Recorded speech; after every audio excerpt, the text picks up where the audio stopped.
이스라엘아, 너는 이방 사람처럼 기뻐 뛰놀지 말라. 내가 음행하여 내 하나님을 떠나고 각 타작마당에서 음행의 값을 좋아하였느니라. 타작마당이나 술틀이 그들을 기르지 못할 것이며 새 포도주도 떨어질 것이요 그들은 여호와의 땅에 거주하지 못하며 에브라임은 애굽으로 다시 가고 아수르에서 더러운 것을 먹을 것이니라. 그들은 여호와께 포도주를 부어드리지 못하며 여호와께서 기뻐하시는 바도 되지 못할 것이라. 그들의 재물은 애국하는 자의 떡과 같아서 그것을 먹는 자는 더러워지나니 그들의 떡은 자기의 먹기에만 소용될 뿐이라. 여호와의 집에 드릴 것이 아님이니라. 너희는 명절날과 여호와의 절기의 날에 무엇을 하겠느냐? 보라, 그들이 멸망을 피하여 갈지라도 애굽은 그들을 모으고 노분 그들을 장사하리니 그들의 은은 귀한 것이나 찔레가 덮을 것이요 그들의 장막 안에는 가시 동굴이 퍼지리라. 형벌의 날이 이르렀고 보응의 날이 온 것을 이스라엘이 알지라. 선지자가 어리석었고 신에 감동하는 자가 미쳤나니 이는 내 죄악이 많고 내 원한이 큼이니라. 에브라임은 나의 하나님과 함께한 파수꾼이며 선지자는 모든 길에 친 새 잡는 자의 그물과 같고 그의 하나님의 전에는 원한이 있도다. 그들은 기브아의 시대와 같이 심히 부패한지라. 여호와께서 그 악을 기억하시고 그 죄를 벌하시리라. 옛적에 내가 이스라엘을 만나기를 광야에서 포도를 만남같이 하였으며 너희 조상들을 보기를 무화과 나무에서 처음 맺힌 첫 열매를 봄같이 하였거늘 그들이 바알볼에게 가서 부끄러운 우상에게 몸을 들이므로 저희가 사랑하는 우상같이 가증하여 졌도다. 에브라임의 영광이 새같이 날아가리니 해산하는 것이나 아이 베는 것이나 임신하는 것이 없으리라. 혹 그들이 자식을 기를지라도 내가 그 자식을 없이 하여 한 사람도 남기지 아니할 것이라. 내가 그들을 떠나는 때에는 그들에게 화가 미치리로다. 내가 보건대 에브라임은 아름다운 곳에 심긴 두로와 같으나 그 자식들을 살인하는 자에게로 끌어내리로다. 여호와여, 그들에게 주소서. 무엇을 주시려 하나이까? 아이 뱉지 못하는 태와 젖없는 유방을 주시옵소서. 그들의 모든 악이 길갈에 있으므로 내가 거기에서 그들을 미워하였노라. 그들의 행위가 악함으로 내 집에서 그들을 쫓아내고 다시는 사랑하지 아니하리라. 그들의 지도자들은 다 반역한 자니라. 에브라임은 매를 맞아 그 뿌리가 말라 열매를 맺지 못하나니 비록 아이를 낳을지라도 내가 그 사랑하는 태의 열매를 죽이리라. 그들이 듣지 아니하므로 내 하나님이 그들을 버리시리니 그들이 여러 나라 가운데 떠도는 자가 되리라. 아멘.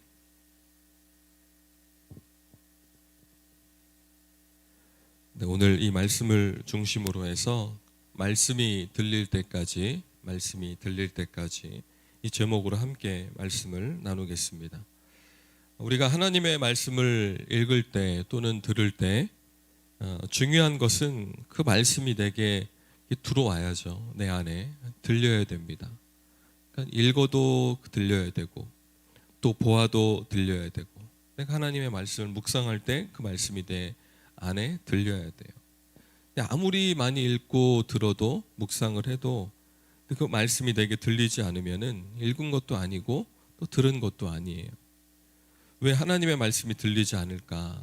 우리 한번 성경 말씀에 예수님이 말씀하셨잖아요. 양은 목자의 음성을 듣는다고. 양은 목자의 음성에 민감해야만 그 양의 의식주뿐만 아니라 위험에서 보호가 돼요. 목자가 안전한 곳으로 인도하니까 풀이 있는 꼴이 있는 곳으로 인도하고 또 살찔 수 있는 곳으로 인도하고 또 목자가 늑대로부터 또는 여러 사자나 짐승들로부터 지켜주잖아요. 그러니까 양은 목자의 음성에 민감한 게 잘 듣는 것이 가장 중요합니다. 근데 왜 하나님의 말씀이 들리지 않을까? 가장 원론적인 얘기지만은 믿음이 없으면 안 들려요. 믿음이 있으면은 하나님의 말씀이 들려요. 더 정확히 얘기하면 믿음이 두 가지잖아요. 구원의 믿음이 있고 성화의 믿음이 있어요. 구원의 믿음이 있어도 안 들릴 때가 있어요. 뭐예요? 성화의 과정에 문제가 생길 때 하나님의 말씀이 안 들려요. 예수님 믿으라고, 예수님 안에 생명이 있다고 지난 모든 세기를 거쳐서 얼마나 많은 전도자들이 세상을 향해서 외쳤어요. 그런데 듣는 자가 있고 안 듣는 자가 있어요. 오늘 말씀의 주제에 비추어 보면은 들리는 자가 있고 안 들리는 자가 있는 거예요. 그래서 우리는 기도할 때 어떻게 기도해요? 전도하러 나가기 전에 하나님의 말씀이, 주의 복음이 저 사람에게, 내가 오늘 만나는 사람에게 들리도록 해주세요. 하나님의 자녀라고 하는 오늘 이스라엘 백성들이 나오잖아요. 근데 이 사람들이 지금 어떤 상태냐면 하나님의 말씀이 선지자들을 통해서 계속해서 선포되고 있는데 듣지를 않는 거예요. 더 정확히 얘기하면은 그 말씀이 안 들리는 거예요. 여러분, 이 하나님의 말씀이 들리지 않았던 적이 언제부터 시작이 됐을까요? 창세기 3장부터 시작이 됩니다. 아담과 하와 때부터 하나님께서 저 동산 중앙에 있는 나무의 실과는 먹지 말아라. 처음에는 그게 들렸어요. 그런데 언제 안 들리기 시작했어요? 사단이 와서 미혹할 때, 사단의 소리가 더 솔깃하게 들릴 때 그 소리가 더 이상 생각이 안 나는 거예요. 또 언제요? 선악과를 통해서 내가 저걸 먹으면 내가 하나님처럼 될 수 있을까? 내가 하나님처럼 되고 싶어 했을 때, 그때 하나님의 말씀이 더 이상 안 들리는 거예요. 왜요? 내 마음은 벌써 하나님의 위치에 가 있는 거예요. 그 다음에 또 언제 안 들릴까요?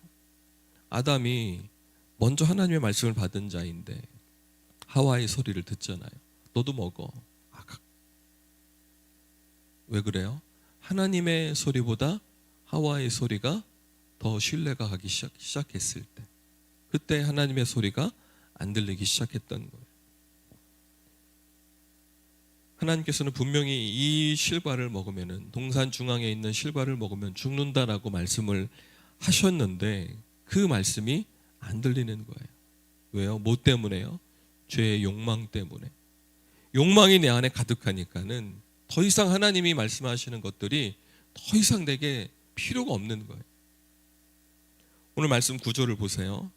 굉장히 중요한 단어가 나오죠. 기브아의 시대. 그들은 기브아의 시대와 같다. 지금 이 모든 상황을 호세아가 하나님께서 뭐라고 하시는 거예요? 지금 북이스라엘의 상황이 기브아의 시대와 같다. 이 기브아의 시대가 뭔지 알아야 되잖아요.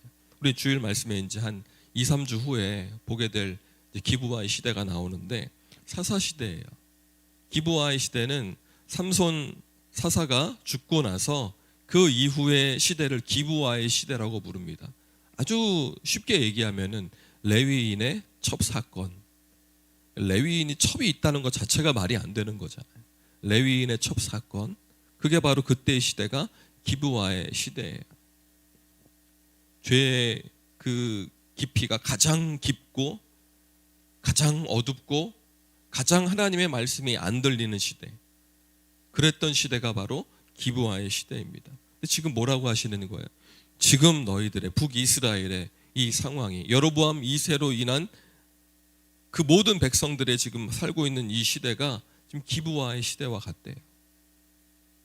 어느 누구도 하나님의 말씀을 듣지 않는 거예요.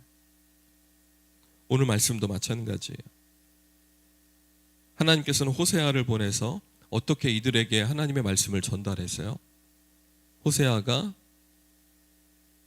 음란한 여인 고멜을 통해서, 행위 예언을 통해서, 행위 계시를 통해서 하나님의 메시지를 계속 전달하잖아요. 이건 최후의 방법이에요. 최후의 방법. 그런데 이게 안 들리는 거예요. 귀로 안 돼서 눈으로 보게 했는데 그것도 안 들리는 거예요. 사람들의 관심이 어디에 있나? 전부 다 어디에 있어요? 바알에게 가 있어요. 아스타롯에 가 있어요. 뭐예요? 내가 잘 먹고 잘 사는 거. 풍요와 다산에 모든 신경이 가 있어요. 거기에 플러스 내 삶의 쾌락. 이거에만 관심이 다 가 있는 거예요. 요즘 말로 하면 뭐예요? 내 인생 최대의 꿈이 뭐가 되는 거예요? 건물주가 되는 거예요. 건물주가 돼서 그게 평생의 꿈이 돼서 경제적 풍요가 내가 더 이상 일하지 않고 내가 더 이상 노력하지 않고 그냥 가만히 방 안에 누워 있어도 따박따박 내 삶을 책임져주는 건물주의 삶. 이게 내 평생의 삶이. 요즘 초등학교 아이들의 꿈들이 예전에는 뭐 대통령 뭐 나오는데 이제는 그들의 꿈이 첫 번째가 건물주예요.